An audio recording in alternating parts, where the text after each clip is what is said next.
In the previous episode, chronic pain is often directly connected to your body being in chronic inflammation, whether it's joint pain or muscles or bones or just aching in your body.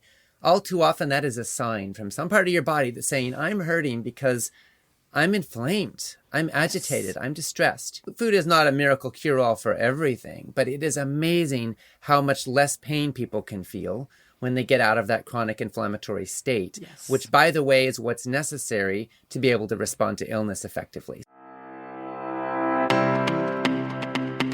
welcome to Reinvent Healthcare, a podcast for health and wellness practitioners passionately committed to transforming our current broken, disease-focused system. Your host, Dr. Rita Marie Los-Calzo, is devoted to helping you get results with complex health challenges like autoimmune, hormonal imbalances, and chronic health challenges caused by nutritional and lifestyle-induced imbalances. Here's your host, Dr. Rita Marie. Welcome back to Reinvent Healthcare, the podcast for health and wellness practitioners who are passionate about making a difference. On today's episode, we're going to talk strategies you can use to support people with autoimmune conditions. When it comes right down to it, you don't need different strategies for all the different types of autoimmune diseases.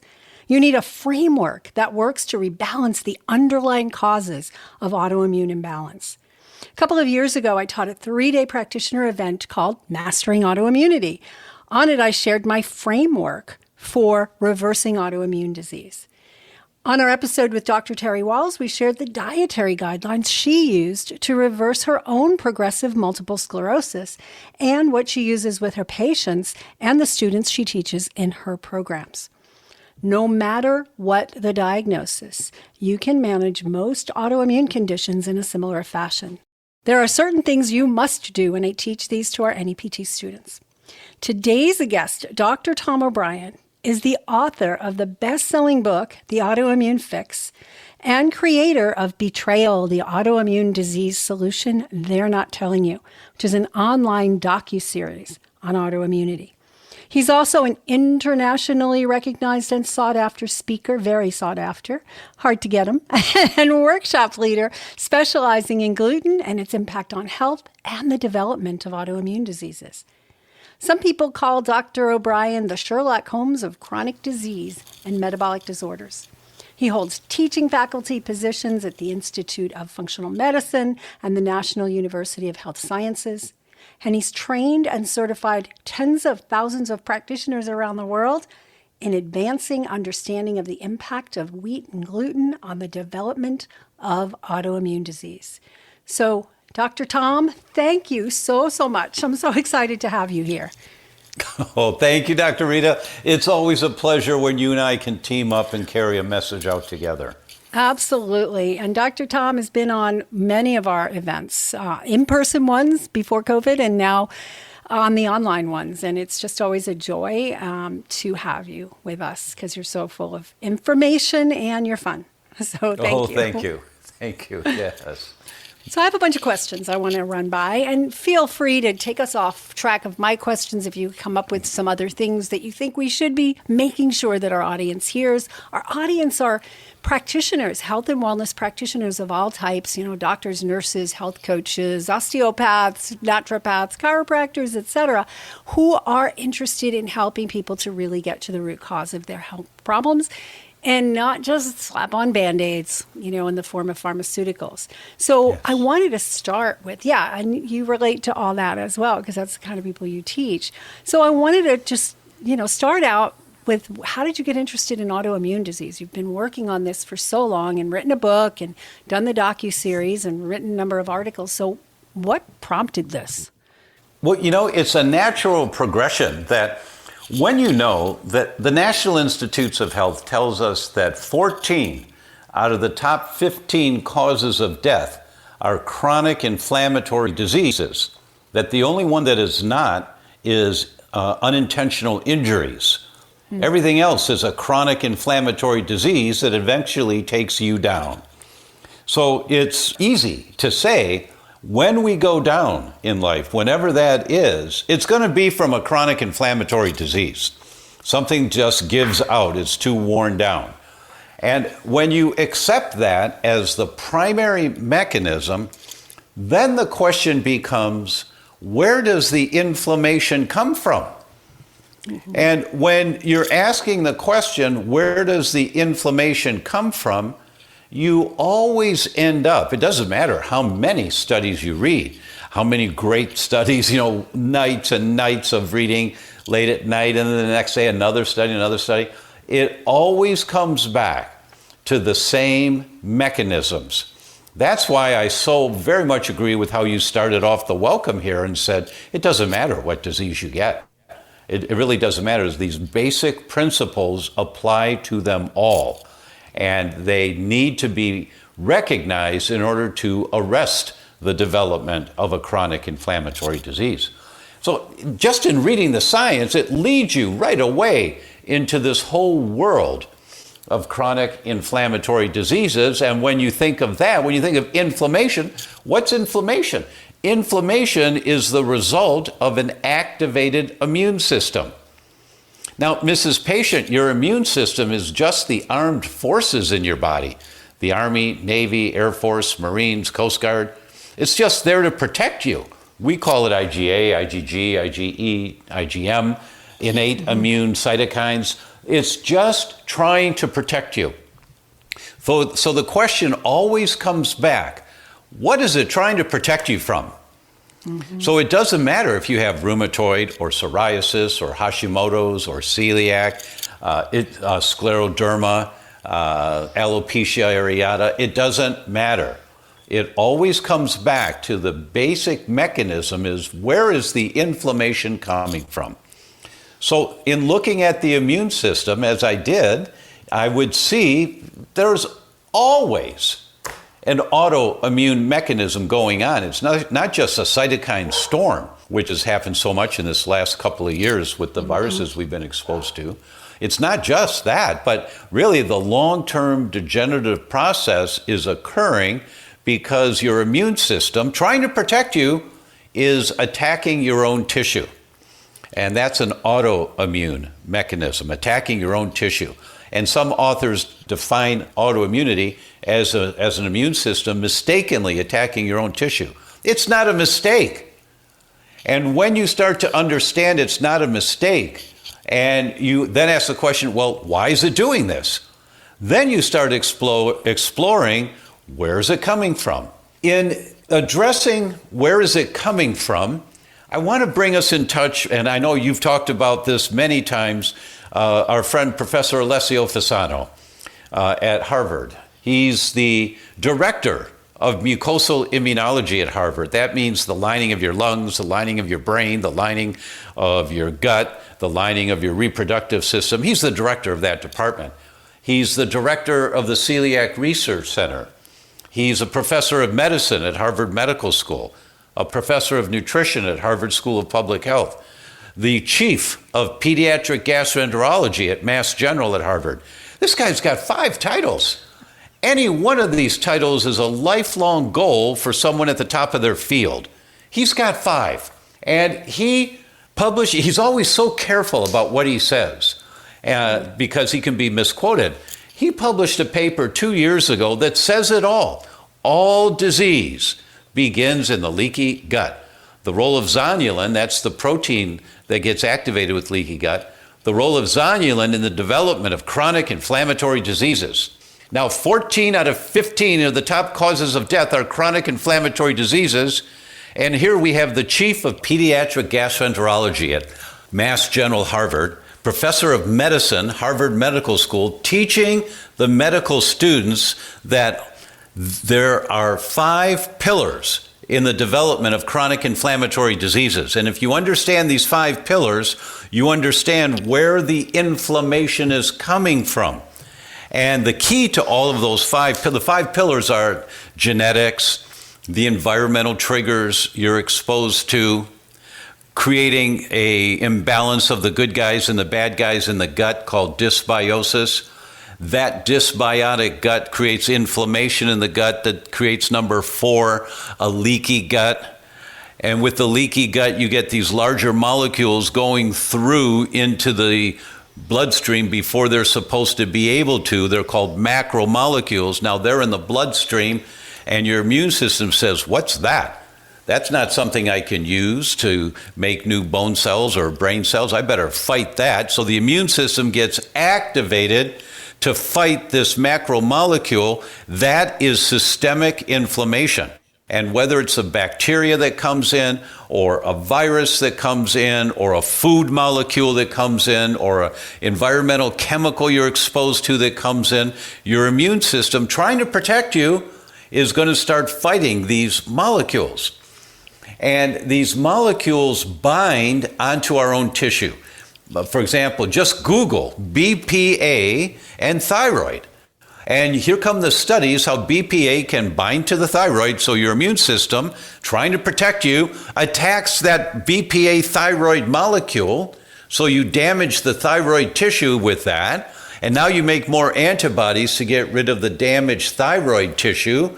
And that's great, that's there to protect you, but you're being exposed to BPA every day. So, and if the weak link for you is that it binds onto your thyroid, you make these antibodies to that complex, that neoepitope, that BPA thyroid neoepitope, and the collateral damage to your thyroid tissue, you make more antibodies to your thyroid tissue every day, and this becomes just a cycle, and here comes Hashimoto's thyroid disease.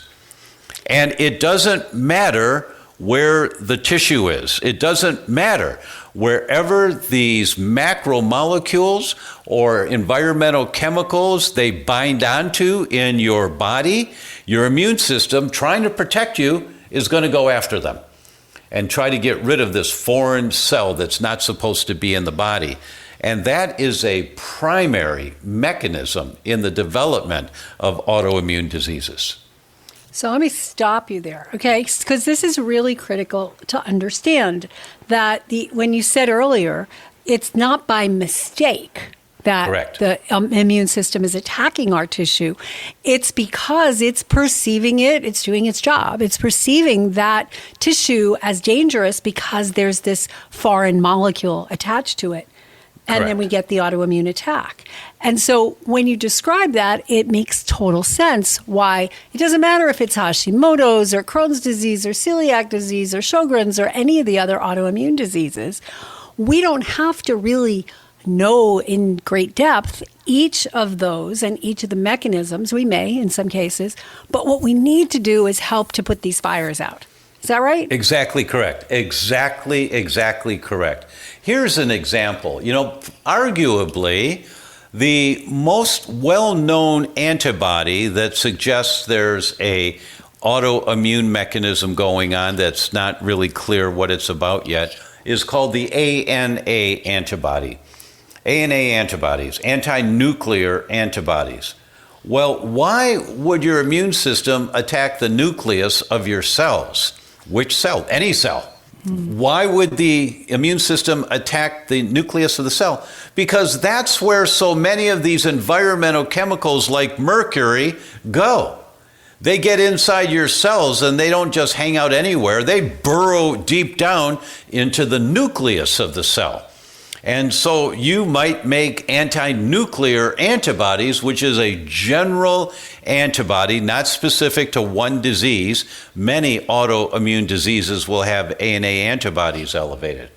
Now, between 1988 and 2012, a 24-year period, the number of people with elevated ANA antibodies in the U.S. went from 22 million to 41 million. Now it's at over 60 million people have elevated ANA antibodies. And what does that mean? It means that we're being exposed to more and more people are crossing a threshold of how many chemicals they're being exposed to that are being stored in their body. And the result is you're making ANA antibodies.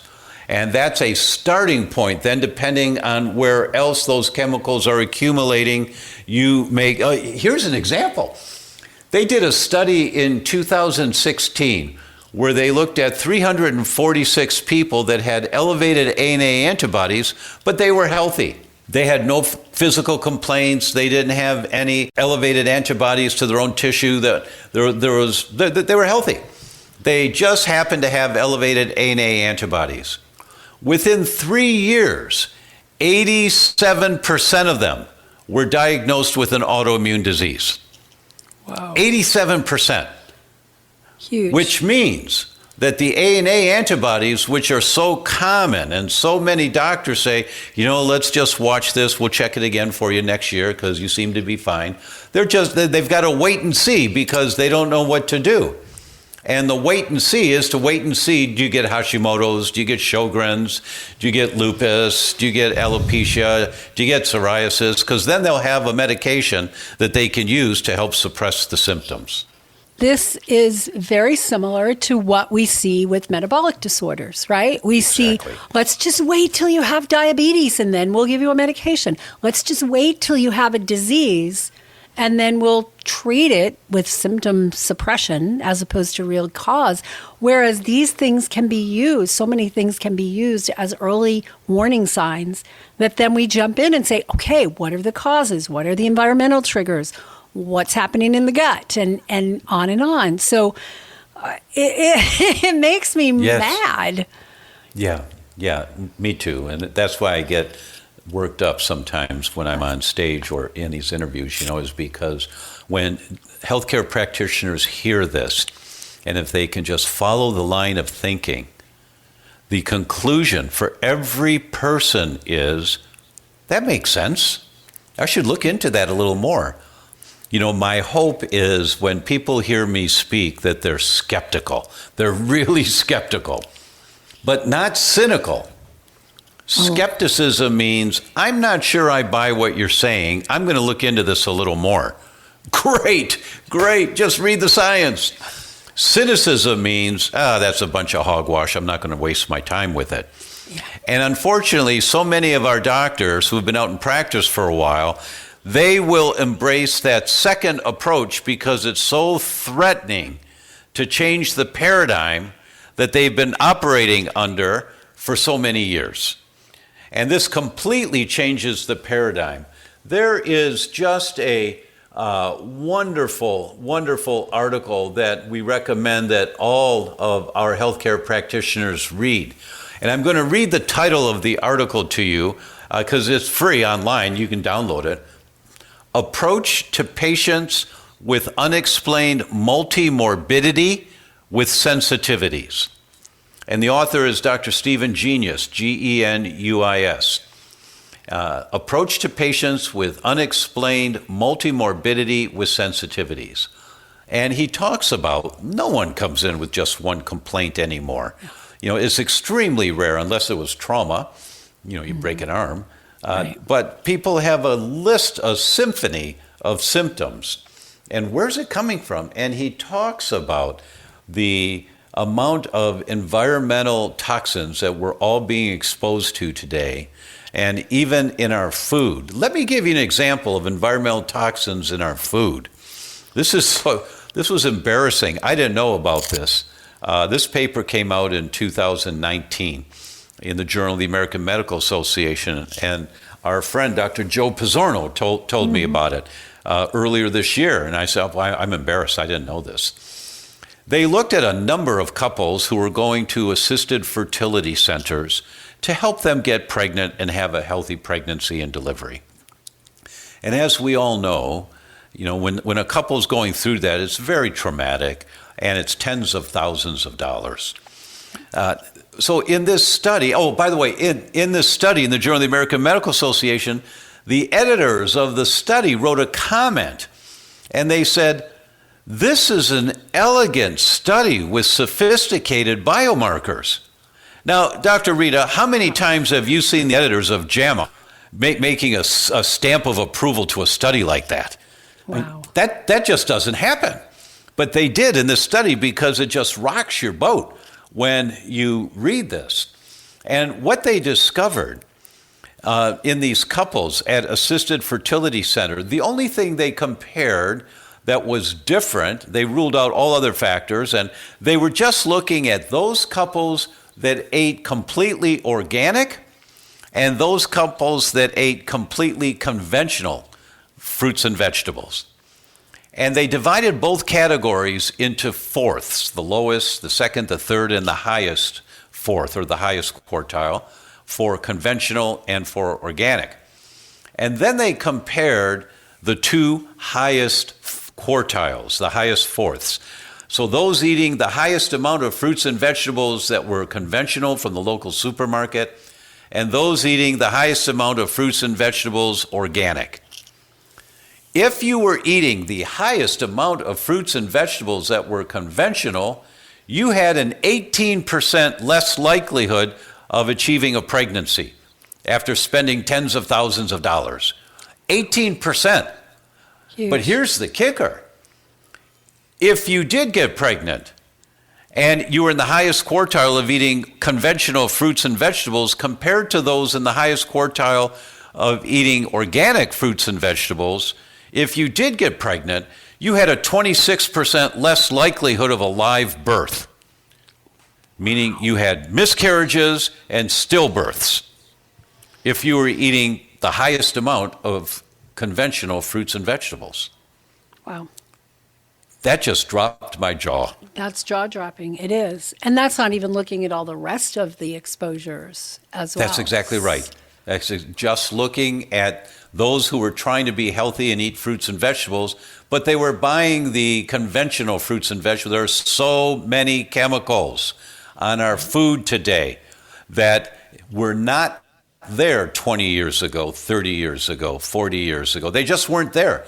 Humans do not have the resources to deal with these minute amount of chemicals that accumulate in your body to the point to where 1 out of 4 people lost the baby after they got pregnant at an assisted fertility center. Wow. They had a 26% less likelihood of having a live birth. I mean, that's killing babies. My jaw drops with that.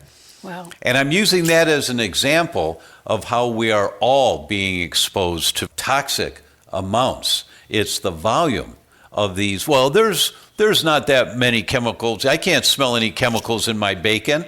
You're right. You can't. You can't. And there is no evidence that the amount of toxic chemicals in any food that you eat, there is no evidence anywhere that those chemicals are harmful to the human body. There is no evidence. You can't show me a study. There is none. But what the industry is conveniently ignoring is that these chemicals accumulate in the body. And when they accumulate, now you get toxic amounts. I'm going to give you another study. In 2016 in Chicago, they took 360-something, I don't remember the exact number, 360-something pregnant women in the 8th month of pregnancy. And they did urine analysis for 5 phthalates. Phthalates are chemicals used to mold plastic. One of them was BPA and 4 others. And they divided the results, once again, into fourths, the lowest fourth, the second, the third, and the highest fourth of phthalates in urine in the 8th month of pregnancy. They then followed these children of these pregnancies for 7 years. And when the children turned 7 years old, they did Wechsler IQ tests on all of them, the official IQ tests. Every child whose mother was in the highest quartile of phthalates in urine in pregnancy compared to the children in the lowest quartile of phthalates in urine in pregnancy for mom, every child whose mom was in the highest quartile, their IQ was 7 points lower than these other kids whose moms were in the lowest quartile. 7 points. That doesn't mean anything to anyone until you understand a 1-point difference in IQ is noticeable. A 7-point difference in IQ is a difference between a child working really hard, getting straight A's, and a child working really hard, getting straight C's. That child doesn't have a chance in hell of ever thriving and surpassing all goals in his brain function. Now just go to Google and type in phthalates and neurogenesis. Here come the studies that phthalates and higher concentrations inhibit brain cell growth, nerve growth. So moms who are in the highest quartile of accumulated phthalates over years in their body, their babies, their brains didn't develop properly. That's the effect when these things accumulate in your body over time. But there's no evidence that the phthalates that are in a bottle of water, when you buy spring water in a plastic bottle, there's no evidence that the amount of phthalates in there is going to be harmful for you. They're not. They're not. There's no evidence that the lid on a Starbucks coffee cup and the steam from the coffee condenses on the other side of the lid, and the condensed liquid drips back down into the coffee full of bisphenol A, and you put that coffee cup up to your lips, and the hot liquid hits the underside of the lid, tapers down into the opening, you drink the coffee full of bisphenol A. There's no evidence that the amount of bisphenol A you're getting is toxic to you. It is not, but it accumulates in your body. And that's why we're seeing every autoimmune disease right now going up between 4 and 9% per year, every single year, 4 to 9% a year in this last decade. That's huge. It's because our bodies are accumulating so many toxins. The immune system, trying to protect you, is just going haywire. And these are just, so you're mentioning like 3 different toxins that you mentioned. When we think about how many toxins the average person is exposed to before they even make it to work in the morning, right? Between the stuff in the paints that are outgassing and their carpets that are outgassing and the hand cream and the shampoo and the shaving cream and the food and the Starbucks and you add all this stuff up and you can't, even if one single chemical, you couldn't see a cumulative effect. Look at the number. And that's where exactly the studies are not really looking at. And people don't have a chance. That's why, since 1984, whenever, I buy a car, every 3-4 years or something, I get a new car, something like that. I buy a negative ion generator for it. And I plug it into the cigarette lighter. I throw away I put the cigarette lighter in the glove box. So when I sell the car, it still has it. But I plug in a negative ion generator. It costs you $40 on Amazon.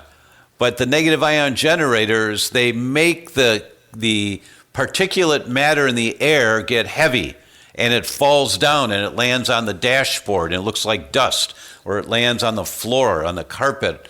But it's not in the air and you're not breathing it. And it's all of those little kind of things. That's why on our website, thedr.com, /plant, if you go there, you can download the handouts from NASA on houseplants absorbing toxins in the air. Up to 74% of the toxins in the air with 2 6-inch houseplants. So we give you the list of the houseplants and pictures of what they look like. Oh, I've seen those before. And you get 2 6-inch houseplants in every room of your house, because they absorb so many toxins that are in your home environment. And, the people that say, well, I don't have a green thumb, they'll die. Then you buy more. Buy more.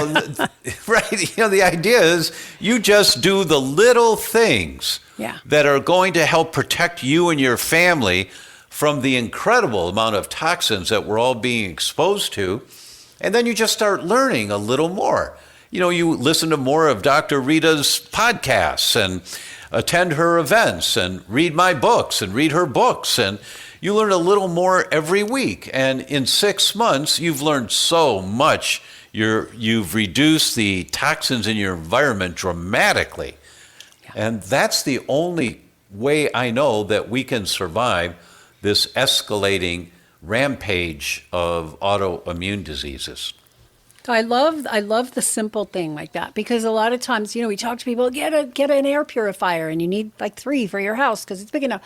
And those are expensive, but houseplants are not, right? So those simple things, even if you can't do the big thing, you can't have an all-house filter, you don't have, the ability to do that. The small things accumulate, just like the toxins. The small positive things accumulate. And it's that addition that makes a difference. One of the most absorptive houseplants for toxic chemicals in the air is called mother-in-law's tongue. Mother-in-law's tongue. All seen these, mother-in-law's tongue. that these leaves just shoot straight up and to a point, and they're in the pot. There'll be 5, 10, 15 of those just shooting straight up. They absorb so many toxins, and they are no-brainers to take care of. You water them like once every 3 weeks, and they're really happy, and they thrive, and they'll just absorb the toxins in the air, and they generate oxygen at night. So, you've your bedroom, we've got them in the bathroom, we've got them in the living room. You just get the small steps like this. You get glass containers instead of plastic containers in your kitchen. And you get organic nail polish that's phthalate-free. And you just learn, and your cosmetics are phthalate-free. And you just start to learn this stuff little by little over time. And it's the cumulative effect of all these little wins. That's why I always sign books the same. Base hits win the ball game, because it's all the little things you do that make the difference in the big term. Absolutely. So this has been awesome. I mean, we could go on for days, right? Talking about all these pieces. Yes. And I think that we've hit the high points, right? We've hit the gut, right? The leaky gut. We've hit the toxins in the environment. We could go on and on about stress and, the sympathetic versus parasympathetic dominance. I mean, there's so many things that affect autoimmune. And when practitioners will say, well, I've never heard of blah, blah, blah, blah, itis, that this new person came in. I don't know if I can help this person. I said, first of all, it's itis, right? It's an itis, right? It's an itis. You know how to handle itises. And it's likely an autoimmune condition. And here's the framework. You teach that in your book, in the Autoimmune Fix. It's an amazing book. Get it? We'll have links to Dr. Tom's resources on the show notes page. But the book is just like step by step. And if you're working with people who have autoimmune conditions and they're overwhelmed and they're like prednisone and this drug and this experimental drug and who knows what, this is the way to help them, is with those small wins, cumulative, identify the obstacles, identify the things that are getting in the way, and then one by one you remove them. Yes, exactly right. There is one more topic I'd like to touch base on quickly if I can. Mm-hmm. And that is, people are saying, well, how do I heal the leaky gut? And how do I do that? How do I do that? Tell me how to do it. Tell me what to do. I want to know right now. I want to know it all. There's no way to learn this in an hour or in a weekend or in a week. That it's so overwhelming because it threatens how we've lived our life so far and thinking what we were doing was okay. Because you're going to look around your bedroom and you're going to look at the curtains now and realize they've got plastic in those curtains. There's fibers in there, or there's flame retardant chemicals in the curtains. You're going to look at your nightstand and you're going to realize if it's not solid wood, it's pressboard, and it's soaked in formaldehyde, which is outgassing into the air all the time. And you look at your carpets, and if they're not wool or cotton carpets, they're synthetics, and they're outgassing PCBs into the air all the time. And it's just so overwhelming. You just have to take it step by step. And the recommendation is 1 hour a week. You just take 1 hour a week to learn a little more and apply a principle. Like, I'm going to order glass containers for the kitchen today. And you go online, in my book, I give you 3 URLs to go to, Miles Kimball and Amazon and some other one, I don't remember the other one. And, those are okay. And, I like those. And you order 3 round ones and 2 square ones and 1 for the pie, and you pay with the credit card. It took an hour, but you're done for the week. You're done for the week, because you got a busy life. But next week, same time, next week, you allocate 1 hour a week to do one more thing. Okay, I'm going to make a list of the houseplants. So next time I go shopping, there's a nursery right next door to the supermarket, and I'm going to stop by the nursery, but I need to make the list of houseplants. So I'm going to download that list. And that took a while, and then you just put it in the glove box of your car or your purse, so you've got it next time you drive by a nursery. And then next week, you do one more thing. And then next week, you do one more thing. And in 6 months, you've dialed this down. And so my message is be kind to yourselves. Just be patient. We all want it yesterday. We want it now. But this one, changing lifestyle habits, And embracing the change of lifestyle habits just takes time to find what works for you and your family. Awesome. That is great advice, because as we work with our clients, they do. You can see the deer in the headlights look, right? Like, I got to do that, and then I got to do that, and then I got to do that. No, forget it. I'm just going to go order pizza, have a beer, and sit on the porch and smoke a cigar. Exactly. Right. Exactly. Yeah. So this has been super helpful. The Autoimmune Fix should be in everybody's library, every practitioner's library minimally, but every person's library who has any hint of autoimmune disease in your history. But most people are subject to this if you're not careful, because this stuff is surrounding you. It's in your food, it's in your water, it's in your air, it's in your cosmetics, it's in your home care, et cetera, et cetera, et cetera. I could go on and on and on. So we need to take away the toxicity. We're not in the mode of having a deficiency of various drugs. We don't have an aspirin deficiency. We don't have a prednisone deficiency. What we have is an excess of these exposures that the body just can't handle. And then it doesn't do what we want it to do. And I love going back to what you said earlier on. The immune system's doing what it's supposed to do, right? It's not gone haywire. It's doing what it's supposed to do. We just got to get those things out of its way so it doesn't have to protect ourselves so much. Yeah, so I'd love for you to keep reducing. So I think, what you just said, is there any last thing you want to leave our practitioners with to help them support their clients in autoimmune diseases? Oh, yes. Thank you. Really important. And practitioners do not like this when I talk about it. You need to walk the talk. Yay. Don't tell people to do stuff that you aren't going to do yourself. If you've got Tupperware in your kitchen and you're telling people to get glass containers, shame on you. So good for you. Excuse me, but walk the talk. Do it for yourself and realize how hard it is. And then you will find the way to be successful at just taking baby steps. Well, I'm the doctor, I can do this. And you go home and you're just overwhelmed with all this and you don't do it. And then you go in the next day and tell people that they're supposed to do it. So walk the talk and experience how difficult it is to change your paradigm of what you buy in the supermarkets. Well, organic, once in a while I'll do organic. No, you can't do that anymore. Everything needs to be organic. Especially if you're diagnosed with a disease. Everything needs to be organic.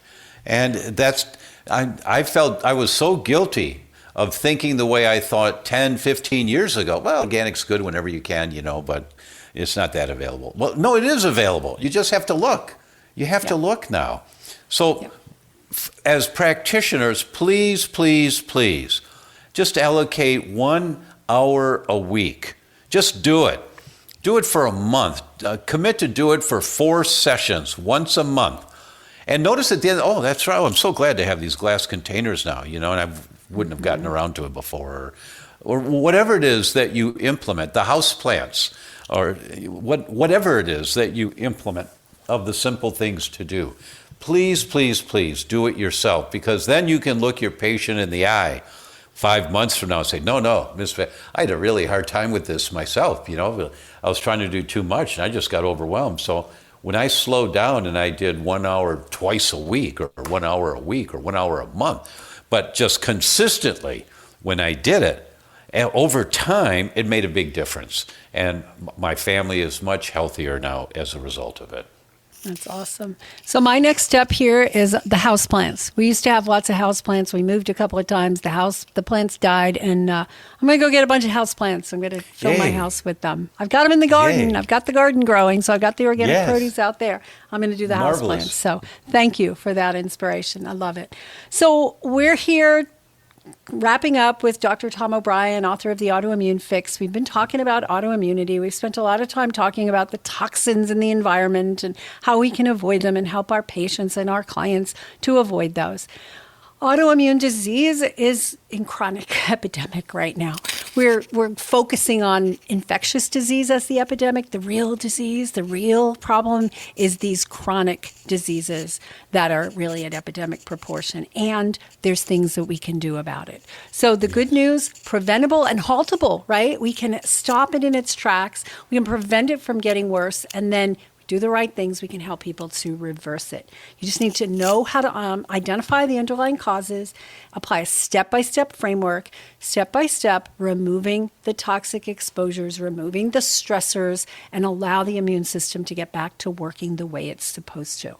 And so the more you guys master the art of teaching and empowering patients to use the power of food and environmental changes and lifestyle changes to restore health and balance, to hormones, body function, the immune system, all of it, the more success you're going to have in your practice, because people are going to go, oh, that person over there knows what they're doing. I need to get their help. Amen. So when you empower them, right? Yeah, that's what we want. We want to empower more people to get these changes. Right? May I give one more point? Please. Yes.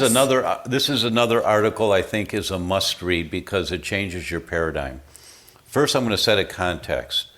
Professor Yehuda Schonfeld is the godfather of autoimmunity. And what I mean by that, it's not some cutesy title. When I interviewed him, 26 of the PhDs in immunology who received their PhD from Professor Schonfeld at Tel Aviv University in Israel, 26, there are many, many more, but 26 chair departments of immunology in med schools and hospitals around the world. They're his students, and they went to Israel to get their PhD in immunology to study under him. So he's the godfather. He published a paper 2 months ago, and the title of the paper, it's once again a free paper, and please get it and read it. Gluten-free diet can ameliorate the symptoms of non-celiac autoimmune diseases. And they did a literature review, and he said that 65% of the patients got better on a gluten-free diet, and this was confirmed in 79% of the studies. So as they looked at all of these studies and all of the patients, and they saw how many people got better. And this was non-celiac. The most common autoimmune disease was thyroid disease, then psoriasis, then inflammatory bowel diseases. But the list that he's going to talk about of patients getting, not everyone, not every single one of them, but so many of them, you can't ignore this: multiple sclerosis, autoimmune hypopituitarism, autoimmune thyroiditis, spondyloarthritis, idiopathic thrombocytopenic purpura, antiphospholipid syndrome, autoimmune hepatitis, primary biliary cholangitis, primary sclerosing cholangitis, IgA nephropathy, amenorrhea, rheumatoid arthritis, Addison's, Raynaud phenomenon, vitiligo. I mean, the list goes on and on. Wow. Diabetes, myasthenia. This is from the godfather of autoimmunity. This is the most respected researcher in the world on autoimmunity, telling us that 79% of the people got better on a gluten-free diet because it's such a common environmental trigger creating inflammation. So if you get this article and you read this article, you then, if you haven't been on board about the dangers of wheat in the past, hopefully with some skepticism, you read this from the godfather of autoimmunity, you say, wow, I need to learn more about this one.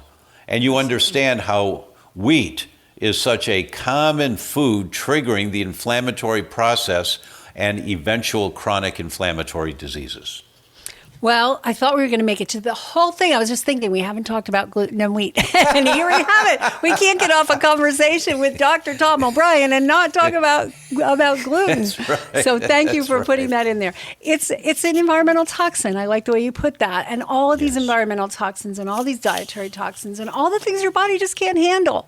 We have to help people to get rid of these. We can't just look for the magic bullet, the magic herb, the magic nutrient. We've got to help them from the core level. So I thank you for being here. Guys, go out to the reinventhealthcare.com/immune and download the immune system guide. There's a little spot on there where you can click and ask questions. We're going to do a show with question and answer, so post that there.